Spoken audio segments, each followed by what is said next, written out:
handful of coins spilled across a diner table and scattered everywhere. A woman's hands shot out to stop them. Quarters rolled toward the edge. She caught them before they hit the floor. Then she counted. Once, twice. Her lips moved without a sound. Across from her, a small boy watched a plate of food he hadn't touched yet, because she'd told him to wait. He was hungry. She could see it, and she was 80 cents short of letting him eat. She closed her eyes. When the waitress came back, the woman's voice cracked on 5 words. I can't afford this meal. Her name was Sarah, 29 years old, and she had braced herself for the laughter, the stares, the shame of being the woman who couldn't pay. What the man at the corner table did instead is something she will never forget. Stay with me on this one. Let me back up and tell you how she got there. It was a Tuesday night, the kind where a roadside diner has more empty booths than full ones. Rain tapped against the windows. Sarah sat in the corner booth with her son, and if you walked past her, you might not have looked twice. That was the point. She had learned how to take up as little space as possible. She was wearing a coat that was a size too big and 2 winters too old. Her hair was pulled back because she had not had the time to do anything else with it. There were dark circles under her eyes that no amount of sleep was going to fix, because the problem was not sleep. The problem was money, and the problem was that she had run out of it. Her boy was 6 years old. His name was Caleb, and he had the kind of face that made strangers smile without meaning to. He was swinging his legs under the table, looking at the menu like it was a storybook, sounding out the words he knew. Can I get pancakes? He asked. You can get whatever you want, baby, Sarah said. And here is the thing she did not say out loud. She had counted the money in her purse 3 times before they walked in. She knew exactly what was in there. Enough for 1 meal. 1. So when the waitress came, Sarah ordered Caleb a full plate. Pancakes, eggs, bacon, the works. For herself, she ordered a glass of water. Nothing for you, hon? The waitress asked. I ate before we came, Sarah said. She had not. She had not eaten since that morning, and that had been half a granola bar she split with her son. But a mother learns how to lie about being hungry. She learns to say she is full while her stomach is folding in on itself, because the food on the table is for the child, always for the child, and there is never quite enough for both. Now, let me tell you about the man in the corner. 3 booths down, there was a man sitting alone, and he was the kind of man people noticed and then very deliberately stopped noticing. He was big, not Jim big, built like a man who worked with his hands and had thrown a few punches in his life and won most of them. Gray beard down to his chest, a leather vest covered in patches, tattoos running down both arms and disappearing under his sleeves, knuckles like walnuts wrapped around a coffee mug that looked tiny in his hand. His name was Frank. The people who knew him called him Bear, and you can probably guess why. He had ridden in on a motorcycle you could hear from a block away, and he had parked it right out front, and when he walked through that door, the whole diner got a little quieter. That is how it always went. People saw a man like Frank and their brains did the math, and the math said trouble. Mothers pulled their kids a little closer. The man at the counter in the nice suit shifted in his seat. The waitress put on the careful smile you give to someone you are hoping will not cause a scene. Frank knew all of it. He had been getting that look his whole life. He did not say much. He drank his coffee and he ate his eggs and he kept to himself, and most nights that was exactly how he liked it. But here is what nobody in that diner understood. The scariest-looking man in the room was also the only one paying attention. While everyone else was busy ignoring him, Frank was watching. He had watched Sarah count her coins. He had watched her order a meal for the boy and nothing for herself. He had heard her say she ate before she came, and he had seen her hand go to her stomach when she said it. He had seen this before. He knew exactly what it looked like. A person who was out of road and out of options, doing everything they could to keep a child from finding out. And Sarah had no idea he was watching. She was too busy with the one thought running on a loop in her head. Caleb's pancakes came to $8.99. with tax and even $9. And Sarah had $8.20. She was short. She had known she would be short the moment they sat down. She had given everything else she had to the gas tank just to get there. She had just been praying for a miracle, praying the numbers would somehow come out different. The waitress was coming back with the check. And Sarah's heart was pounding so hard she was sure the whole diner could hear it. The waitress set the check on the table, face down, the way they do, and Sarah looked at it like it was a live wire. She picked it up. $9 even. She already knew. She opened her purse and she counted the money one more time. Slower now, as if the numbers might have changed since the parking lot. They had not. 8 ones and a handful of change. $8.20. She was 80 cents short. Now, 80 cents does not sound like anything.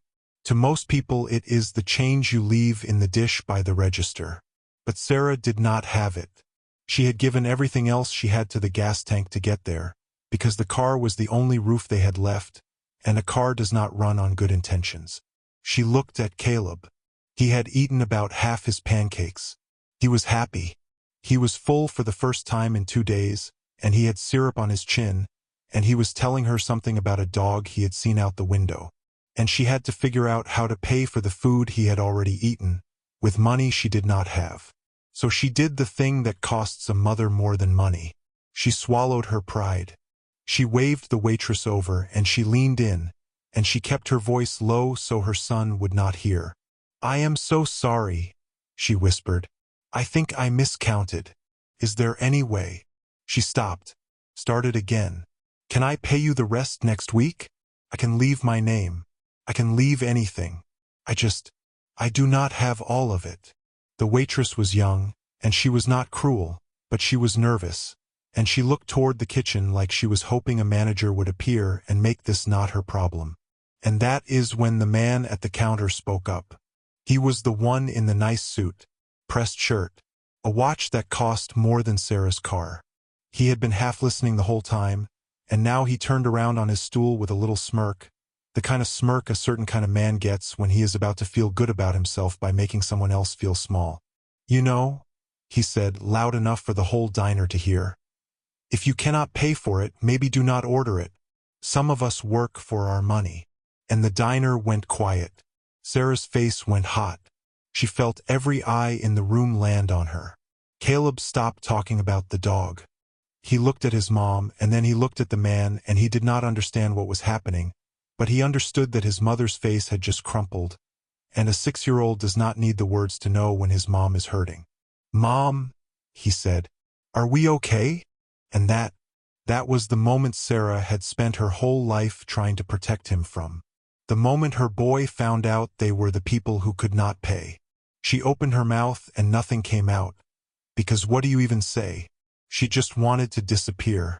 She wanted the floor to open up and take her and her shame somewhere nobody could see. And then she heard it, the scrape of a chair leg against the floor. Slow, heavy. The man in the corner was standing up. Now, here is what you have to understand about that moment. Every single person in that diner had the same thought at the same time. The big, scary biker is getting up, and there is about to be trouble.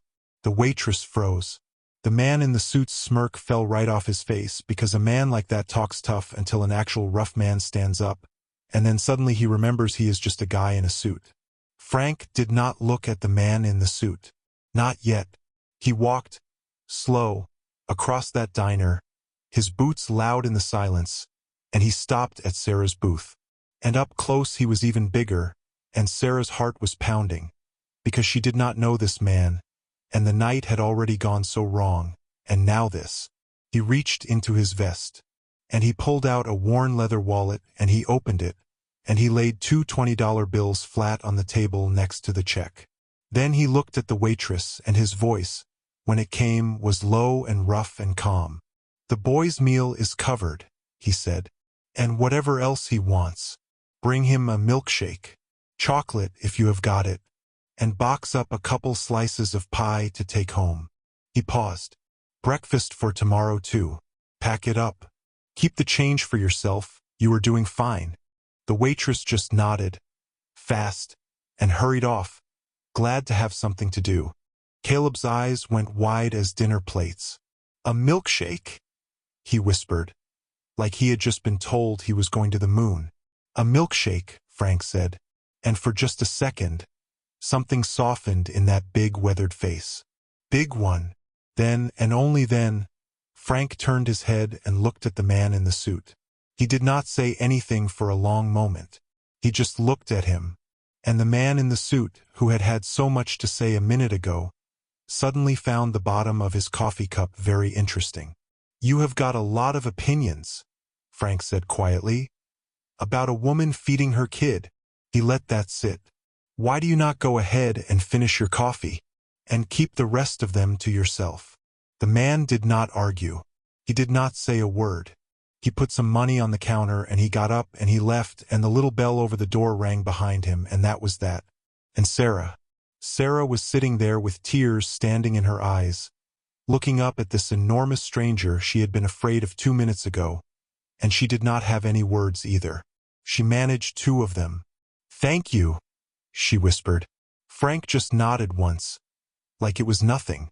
"Eat your pancakes, partner," he said to Caleb, and he walked back to his booth and he sat down and he picked his coffee back up like nothing had happened at all. And Sarah exhaled. It was over. The worst night of her week, and a stranger had reached into the dark and pulled her out of it. She wiped her eyes with the back of her hand before Caleb could see too much. She thought to herself, "That is the kindest thing anyone has done for me in years." She started gathering their things.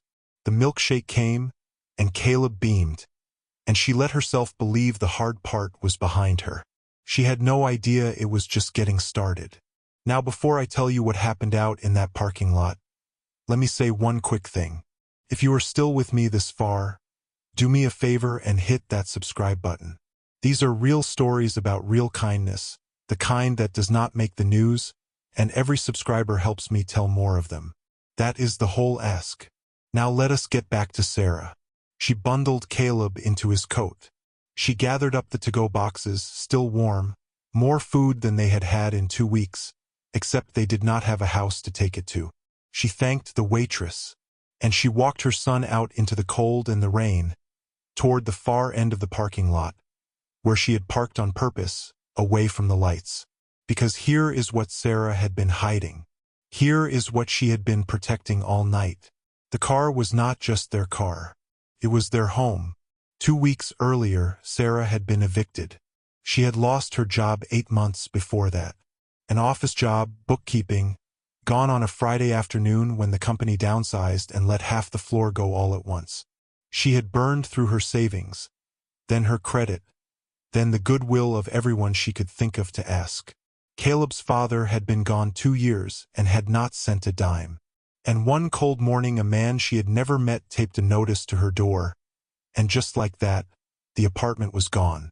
So now the back seat was full of trash bags packed with their clothes. There were blankets in the rear window. There was a cooler on the floorboard with what little food they had. And taped to the inside of the back window, where Caleb liked to put them, were 3 of his crayon drawings. A son, a dog, and the 3 of them, him and his mom and a stick-figure dad he barely remembered, all holding hands under that crayon sun. That was the home Sarah was walking her son back to. A cold car at the dark end of a parking lot. And she had no idea that Frank had stepped outside too. He had tipped the waitress more than she would make the rest of the night, and he had pulled his collar up, and he had walked out to his motorcycle to head home. And that is when he saw her, under the one flickering light at the edge of the lot, opening the door of an old sedan. He saw the trash bags. He saw the blankets in the window. He saw a little boy climb into a nest of belongings, and a mother lean in to buckle him into a car seat surrounded by everything they owned. And Frank stopped cold, because he knew that picture. He had seen that exact picture a long, long time ago, from the inside. He stood there in the rain, and a younger man might have told himself it was not his business, and gotten on his bike and ridden home and slept just fine. But Frank was not a younger man, and he had learned the hard way that the moments you ride past are the ones that follow you home. So he walked over. Sarah heard the heavy footsteps behind her and her whole body went tense. A woman alone, a kid, a dark parking lot, a stranger. She turned fast and put herself between the footsteps and the car, between the danger and her son, the way mothers do. But it was him, the man from the corner, the one who had saved her in there. "Easy," Frank said, and he stopped a respectful distance away, and he held his hands where she could see them. "I am not going to come any closer. I just—" He looked past her, at the bags, at the blankets, at the boy waving at him through the glass. And his voice got quiet. "How long have you two been sleeping in the car?" Sarah's whole face just fell apart. She had held it together all night. Through the counting, through the suit, through the shame, she had held it together because that is what you do, you hold it together for the kid. But this man had just looked straight through every wall she had built and asked the one question nobody else had bothered to ask, and she could not hold it anymore.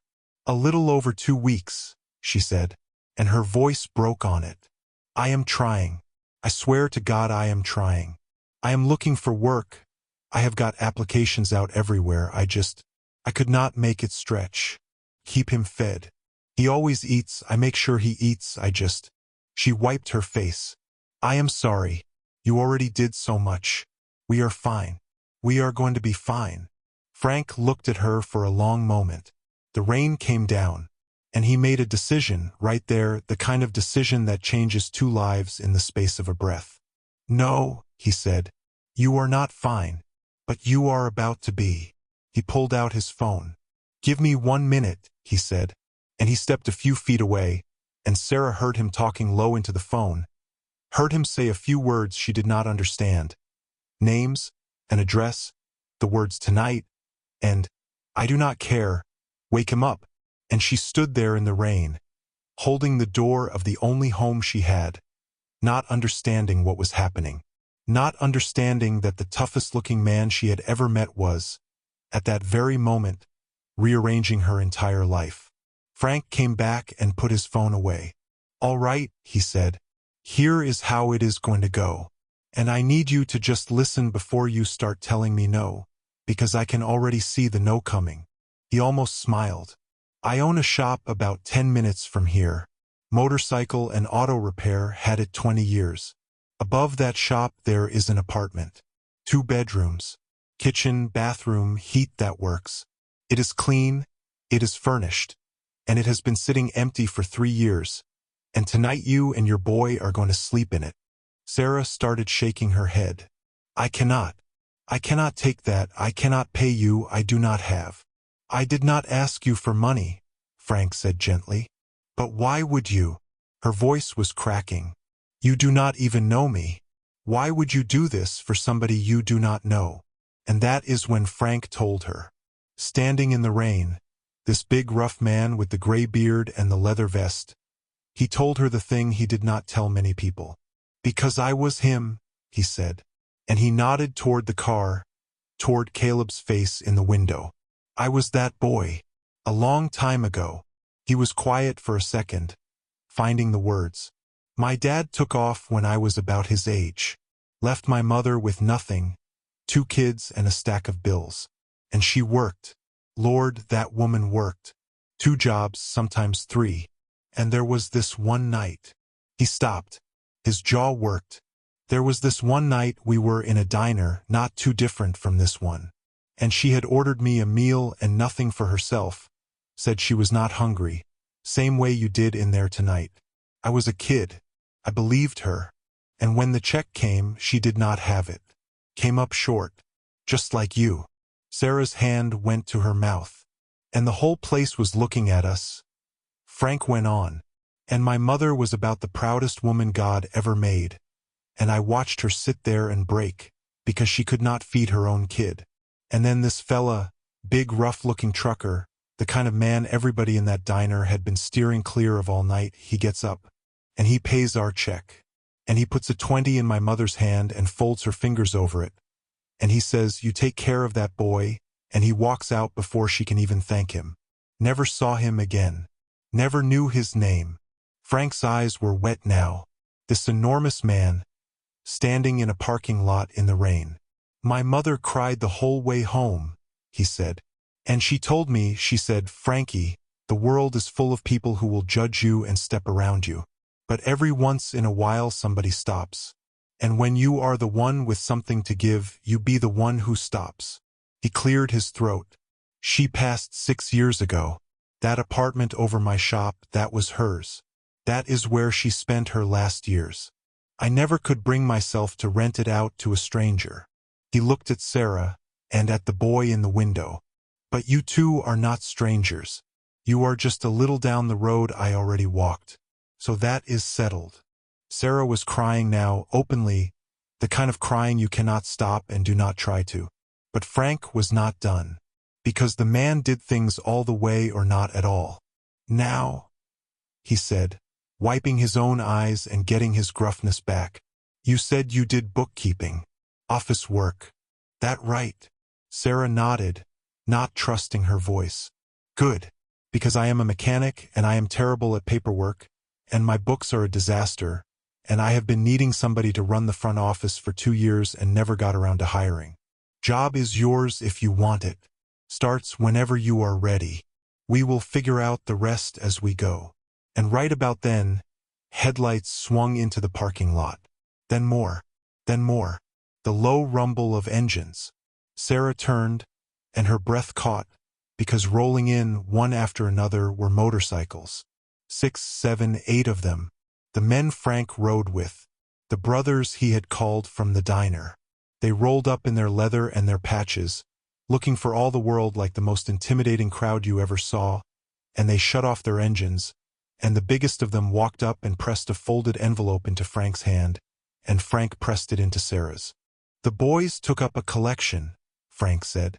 "Groceries, school clothes for the little man, whatever you need to get on your feet." Sarah opened it with shaking hands.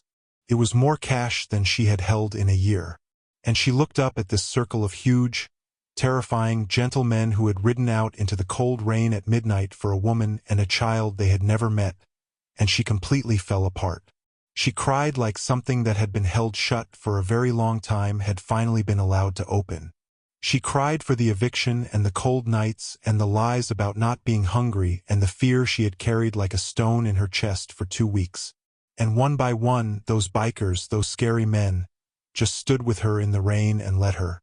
And in the car, Caleb rolled down the window and looked out at all the motorcycles with his mouth hanging open and pure joy on his face. And he yelled, "Mom, are those ours?" And Frank laughed, a big rumbling laugh, and crouched down by the window. "No, partner," he said, "but we will take you for a ride sometime. That a deal?" And Caleb said, "Deal," and stuck out his little hand, and Frank shook it like they were closing on a house. That was 8 months ago. Today, if you went looking for Sarah, you would find her behind the front desk of a motorcycle and auto repair shop, with a cup of coffee and a computer and a stack of invoices. She has turned from a disaster into something that actually balances. Frank says hiring her was the smartest thing he ever did. He says his books have not been this clean since he opened. She tells him not to let it go to his head. Upstairs, above the shop, there is a 2-bedroom apartment with the heat that works. Caleb has his own room now, the first one he has ever had. His crayon drawings are taped up on the refrigerator instead of a car window. The sun, the dog, and now there is a new one. It is a stick figure with a gray beard on a motorcycle, and underneath it, in the careful letters of a 7-year-old, because he had a birthday, it says Uncle Bear. That is what he calls him, Uncle Bear. Frank, the man people used to cross the street to avoid, picks that boy up from school on the days Sarah works late, teaches him about engines, lets him hand over the wrenches.